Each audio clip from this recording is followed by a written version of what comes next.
and like doing Punnett squares and everything like that, that this is kind of the field that you kind of go into. Moving forward here. So we're going to talk today about chromosomal disorders. So what genetic disorders happen because chromosomes are not right or they're not correct. And they're all going to happen due to something called non-disjunction. And based on where you teach this unit in AP Bio, we teach it before meiosis. We're going to talk about meiosis in a couple of weeks before holiday break. But meiosis is how to make sex cells, and non-disjunction happens in that process of meiosis. And sometimes it goes wrong, and you get something called aneuploidy, which is basically a wrong number of chromosomes. You don't have the correct number. And humans have 46, so you can have trisomy in one of the chromosomes, so you end up with 47 chromosomes. You can have monosomy, only having one copy of a chromosome, so you could have 45. But the main point here is there can be disorders, and there are disorders in humans that affect, you might even know some people with these disorders, that affect people because non-disjunction happened. And so when you look at a karyotype, this is what you're looking for. You're looking for errors in meiosis. You're looking for problems with non-disjunction. Okay, so trisomy means you have 3 copies of a chromosome. There's 3 very famous types. We're going to go over each one of trisomy that are in body chromosomes or autosomal chromosomes, which are the ones that don't give you a sex, basically. And that's trisomy 21, which is Down syndrome, trisomy 15, which is Patau syndrome, and trisomy 18, which is Edwards syndrome. And then there's monosomy. Monosomy only exists in sex chromosomes in humans. And we'll take a look at that in a second. Any questions so far? I think I asked you on the thing, what is meiosis? I kind of went over it, so we'll just skip it. I'm not too worried about it. But meiosis is the production of sex cells. So it's how you make sperm and eggs. And meiosis is a process that makes unique cells. So mitosis makes identical cells, and that's what your body cells do to make new cells. Meiosis makes sex cells. We'll talk about that next week. So I want to frame how we're going to think about this, because sometimes it's important to frame how we look at things. It's not just learn a bunch of information. And so what I want to frame everything that we're talking about today is I want you guys to realize that chromosomes are not organized. So each chromosome has different genes. Each chromosome has different features, and things are scattered. So I give the example for human eye color. There's 10 genes we're going to talk about when we go over genetics that control eye color. 10. In 10th grade, you guys talk about Punnett squares, and we always talk about, oh, if they have big B, little b, they're going to have brown eyes. Well, there's actually 10 of those genes, and they have to be almost like light switches. And if these ones are on and these ones are off, you have this color eyes and something like that, okay? There's 10 different switches, and they're across 7 different chromosomes. So they're scattered everywhere. They're not right next to each other. It would be logical to have everything organized, but that's not how evolution works. And so we have chromosomes everywhere, our genes everywhere in these chromosomes, just so you're aware. Another thing is, if you have 3 chromosomes instead of 2, you have too many cooks in the kitchen and it's bad. You're going to have problems, severe problems. If you have 1 chromosome, you're not having enough cooks in the kitchen and you have problems. 2 is the perfect number. Having too many chromosomes is bad for humans. Having too little is also bad for humans.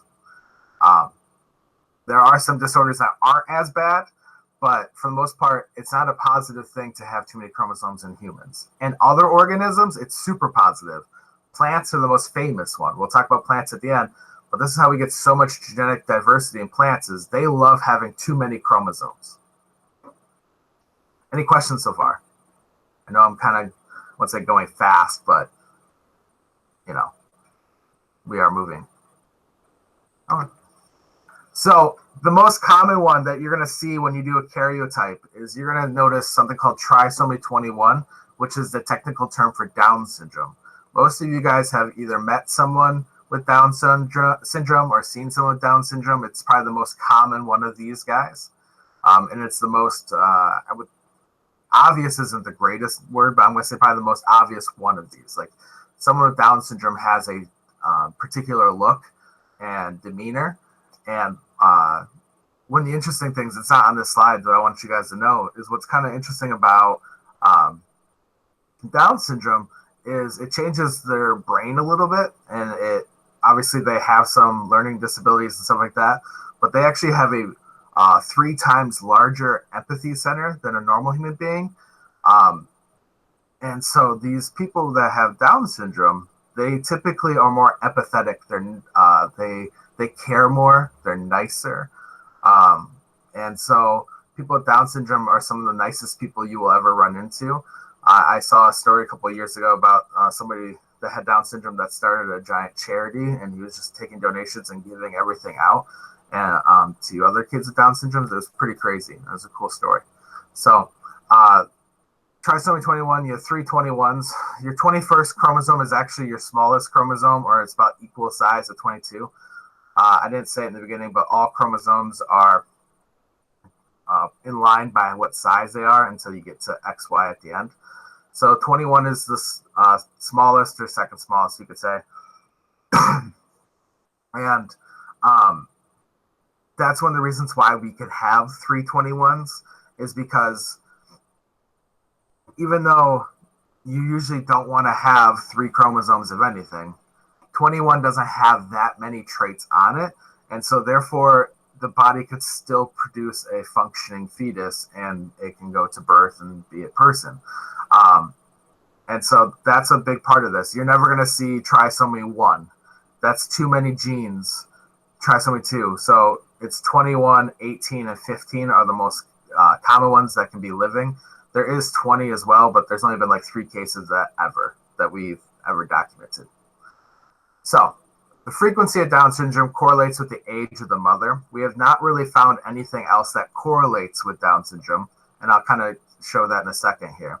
And so as a woman gets older, her eggs are more likely to have a non-disjunction in them in the meiosis process.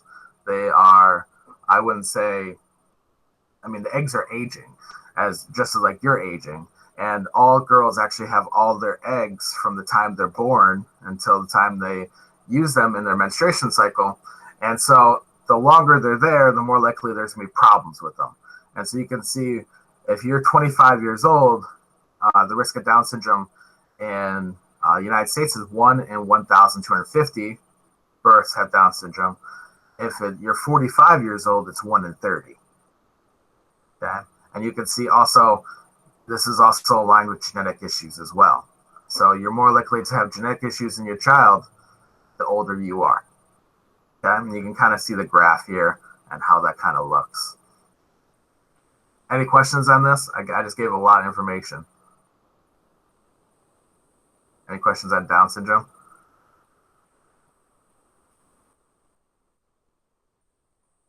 If you got a question, it's okay. All right.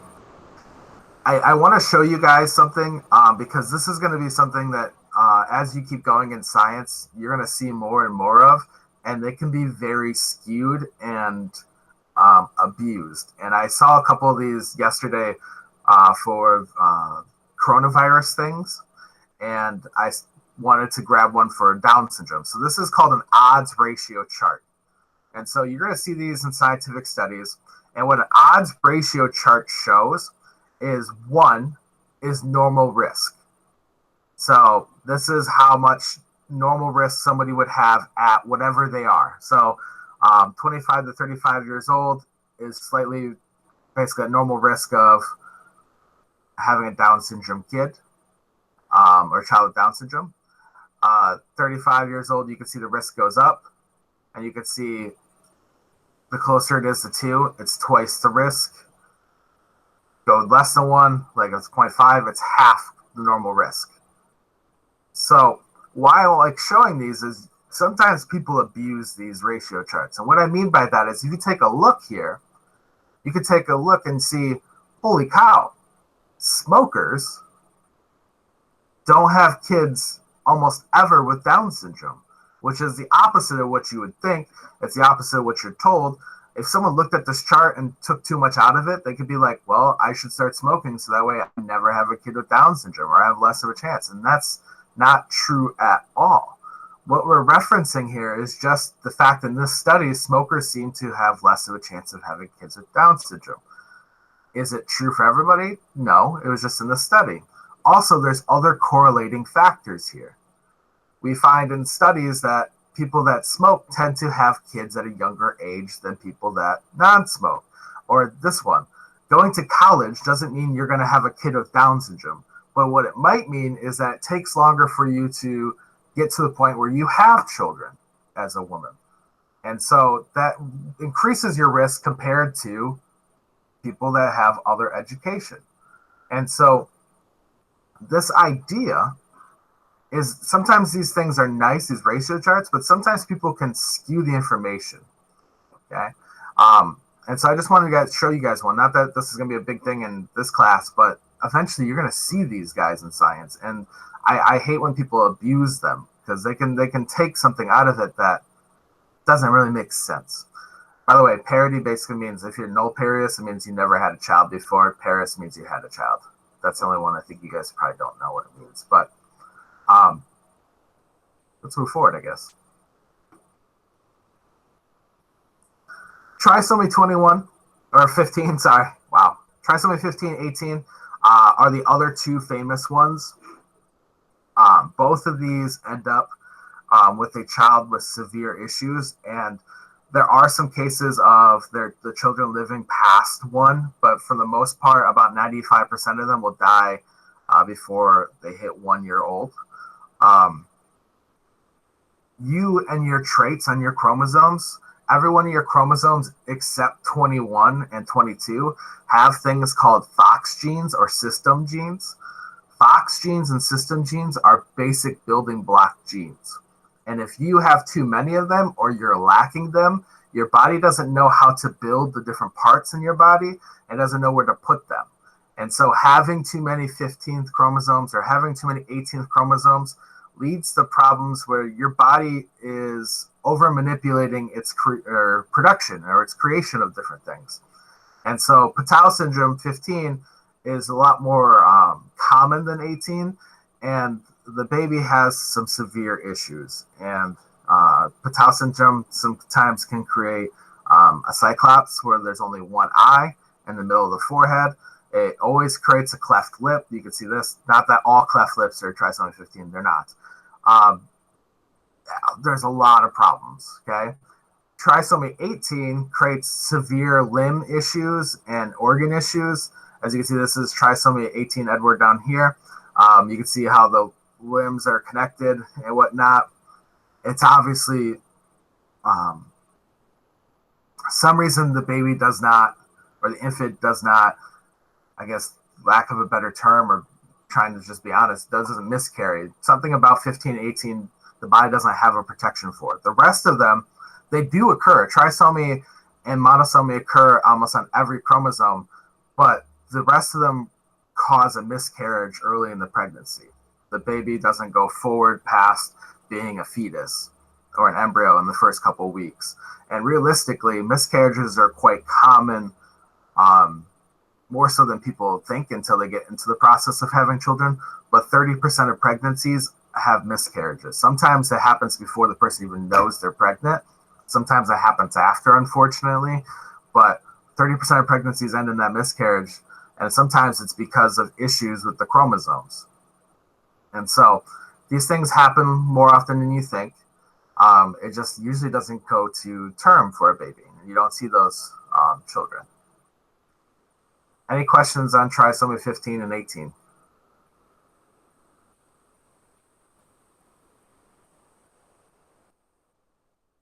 All right.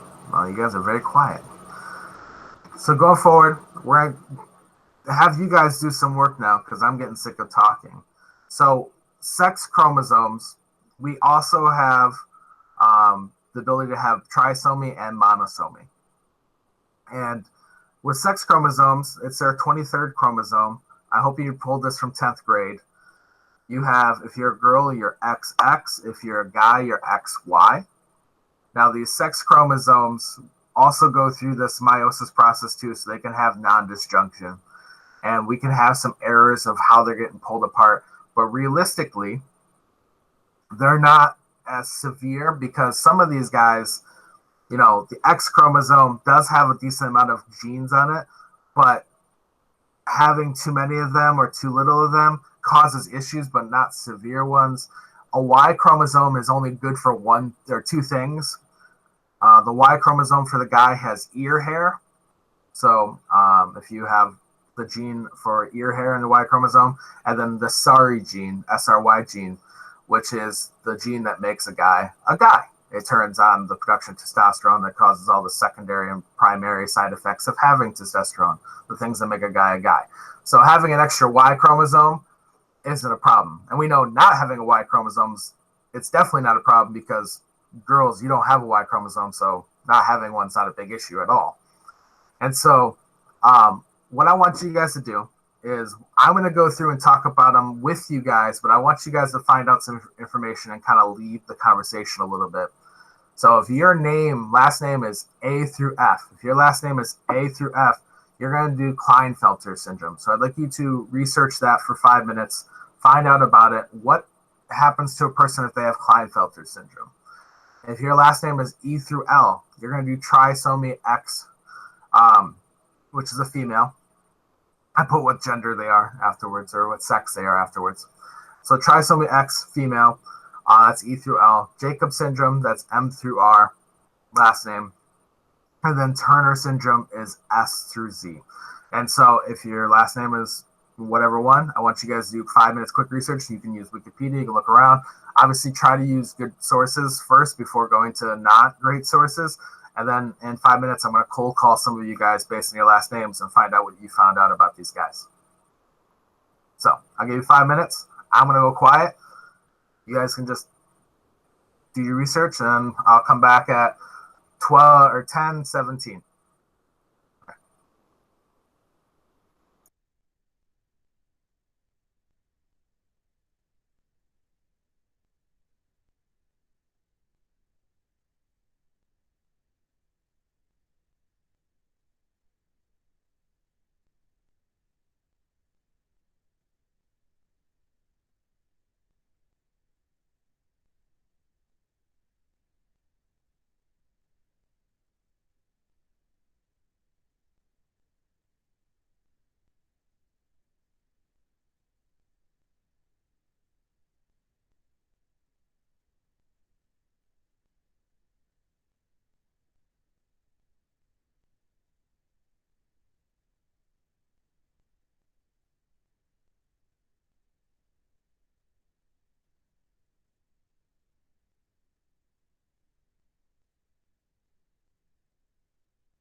All right. So it's 10:17, so we're back. So hopefully you guys have some information about your sex chromosome aneuploidies here. So a couple of them are trisomies, one of them is a monosomy. So Klinefelter syndrome, male, it says A through F. Would anyone with the last name A through F want to talk about Klinefelters? Want to be the volunteer, or do I need to call on somebody? I'll volunteer. Awesome, thank you. Klinefelter syndrome is basically where, like, in a male, it's like basically where they're born with an extra sex chromosome, and it's the female one, like the X chromosome, and basically, sorry, it's like usually they have less testosterone. They go through like less changes, I guess. Okay, that's not bad. It's a good start. Anybody else? That's A through F. Got anything else to add? I know I switched it to a different screen too, on my screen, so I have some information. But would anyone else like to share? Yeah. They Okay. have like delayed puberty. They can have learning disabilities. They can't have biological children. Um, and they can have behavioral and social issues. Okay. Yeah. Awesome. Anybody else? Or are we good? I'm trying to think here. Who else is that? Like we got Rebecca, we got Jordan. Anything else? Justin. No. Good. All right. So Klinefelter's way to remember it is it's a guy with an extra X chromosome. So the X chromosome then impairs a lot of the things that make the Y chromosome the Y chromosome. And so, like they kept saying, basically, testosterone doesn't work as well in your body. You're not producing enough. So you're infertile. You're going to have a lot of female features because you're going to have more estrogen. You are going to have male features, like you're going to have a penis and testicles and whatnot, but they're going to be smaller because of all the estrogen that is produced in the body. So they are a guy, but they have a lot of female features. And one of the things that we still haven't figured out, and I'm going to let you know right now, because all of you guys are going to probably see it in all of your sex chromosome disorders here, is that for some reason, when you have a sex chromosome disorder, height becomes a thing. And almost all of them create a taller person. And so that's kind of a unique thing that we still haven't quite figured out. We're still trying to figure out. There are some growth hormones on the X chromosome for height, but there's not a lot. There's only like one or two, and most of your growth actually comes from chromosomes or genes elsewhere in different chromosomes. And so we're still trying to figure that one out. So that was Klinefelter's. Next one is trisomy X, so that's E through L. Someone last name E through L like to do this next one? Sure, I'll do it. Awesome, thank you. All right. So the called triple X syndrome, and it basically affects 1 in 1,000 females, and it girls can still get pregnant, or most of them still can, but it also, like you said, it makes them more than average in height. And it could mean you could have widely spaced eyes, flat feet. You could have problems with speech and learning. I think it's basically I guess it doesn't seem like it's a very prominent syndrome. Maybe I don't know. Yeah, I think that's a good way of putting it. Like triple X compared to some of these other ones, you probably won't know that someone actually has it. Some of these other chromosome disorders, you can see it in a person pretty quickly when you see them. But triple X is kind of something that blends in, and I mean, there's increased risk, as it says, for disabilities and delayed speech, and he has behavior, emotional difficulties, and things like that. But people without trisomy X have those things. And so this one actually gets misdiagnosed a lot for other things, and it's not checked very often because there's really not anything that says, whoa, that person has it, or we need to check for it. So this is one that's kind of underlying a little bit. Cool. Next one is Jacob syndrome, M through R. Someone like to do M through R. M through R.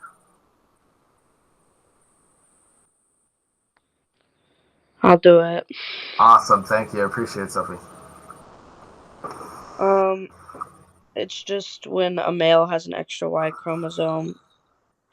It says there's like usually no symptoms, but they may be taller than than usual, have acne, or an increased risk for like learning problems.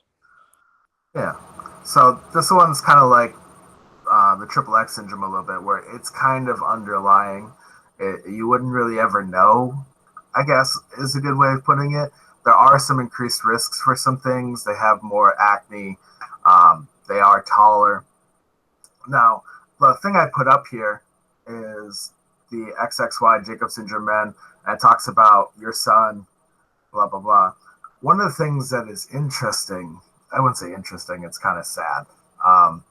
But there's a huge push right now for people to, obviously, we want people to make the right choice for them and their lives and everything. And I'm not trying to go through the whole abortion argument here. But children that are born with chromosomal disorders are 120 times more likely to be given up for adoption than babies that aren't.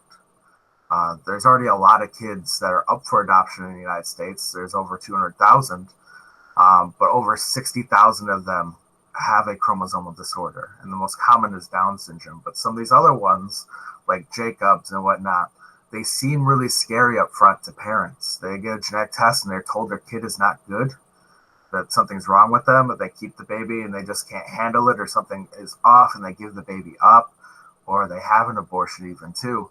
And so there's a big push to be like, it is the thing, like Jacob syndrome's a thing, or triple X is a thing, or even Turner's and Klinefelter's, but like it's I don't say manageable, but like they're people. I mean, everybody has their own problems, and so it's something that is a thing that comes along with genetic testing. Is do people become picky with their children? Like, if you know what your children's going to look like or be before they even come out, are you going to be a little more picky with what you're doing? Hi, Miss Short. I was like, someone turn on their camera. I can't be a student. All right, next one. We have Turner. So who wants to talk for Turner? It was like S through Z. So it's my bottom half of the alphabet here.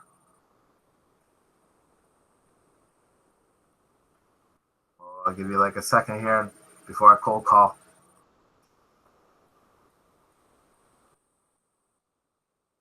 Shayna, tell me about Turner's.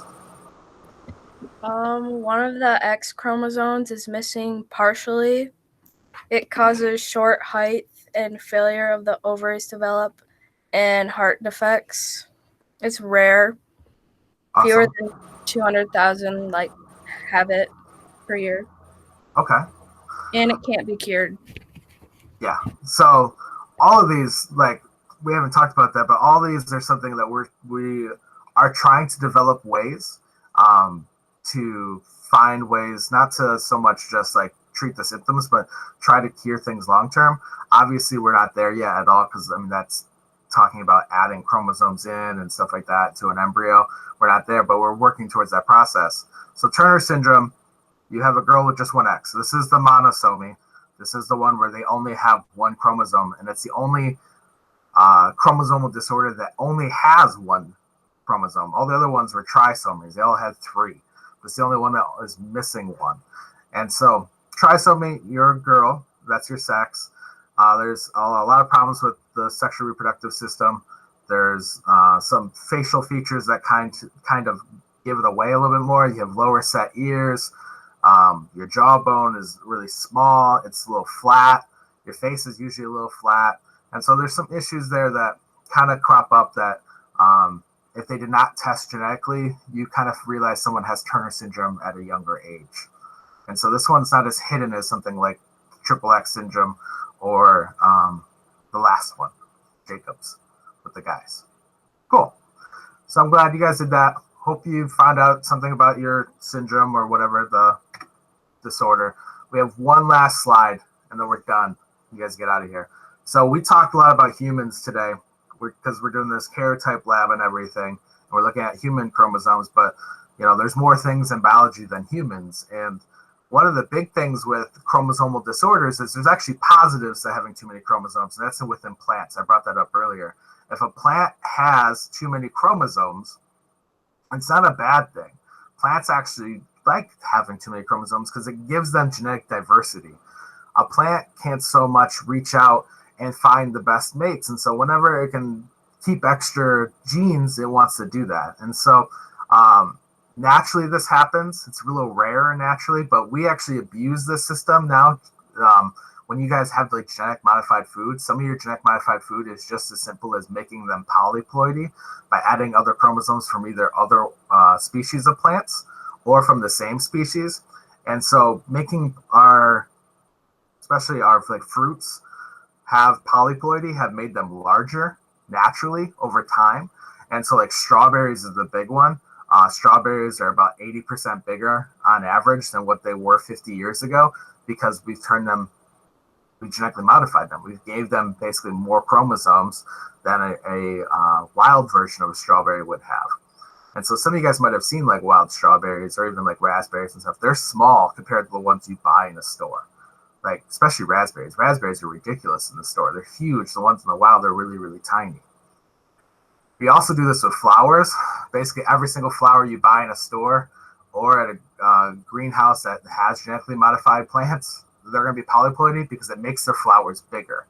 And bigger the flowers, the more you're going to sell. And so it's just an easy way to genetically modify plants outside of actually going into the DNA and adding DNA and taking DNA out. I also read a story a couple weeks ago about a polyploidy situation in tomatoes. They added a chromosome from a ghost pepper. What are they called? Carolina Reapers or whatever? Does someone know? I think they're Carolina Reapers. I think so. Yeah. And so they added the chromosome that has the capsaicin gene in the pepper into the tomato, and the tomato took it. So the tomato was hot, just like a ghost pepper.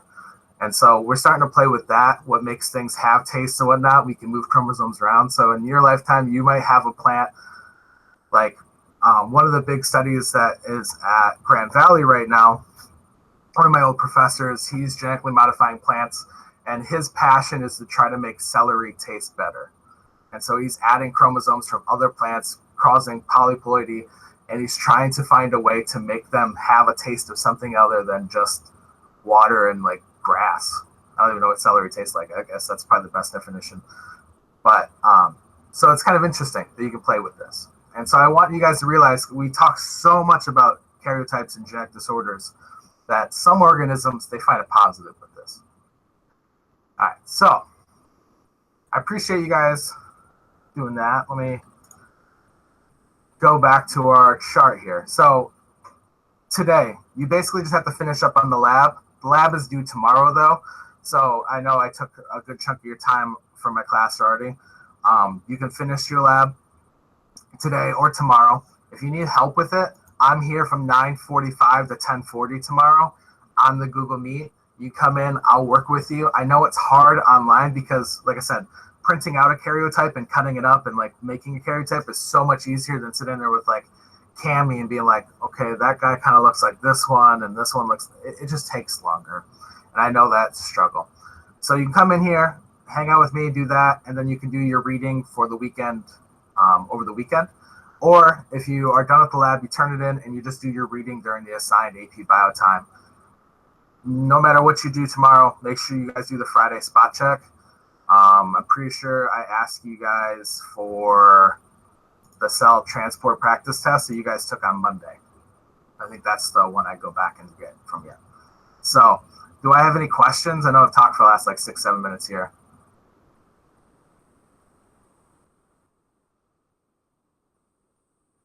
No? All right, guys. Well, I'm done. I do need to talk to a few of you. I got to talk to Bree really quick. And actually, I think that's it. I just got to talk to you, Bree. The rest of you guys are free to go. If you have any questions, obviously you can stay. If you have any questions about disorders or your care types, you can stay and ask me. You're welcome to. Bye, friends. I have a question. Yeah. So on the lab, like the thing we're supposed to fill out, like the karyotype number 1, for example, like what are we supposed to put for the first thing? Like it says individual. What is it? Yeah.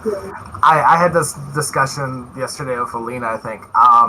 You could put boy or girl, technically. I mean, that's Okay. fine. I know it asks for that later. Or if they, like, the normal ones, it's going to be boy or girl. The ones that have actual disorders, when you get into those, like, the 1 through 4 ones, some of them have problems to them. You could say it's somebody that has Down syndrome, or it has someone that has Klinefelter's or something like that. So you can either identify them by their sex or by their disorder. Okay? Okay. All right. Thank you. Yeah, no problem. Bree, Yeah. are you doing online next semester? I don't really know. I don't think so. Okay. Well, I'm gonna say, because I've been working with Alyssa on this, because she's online.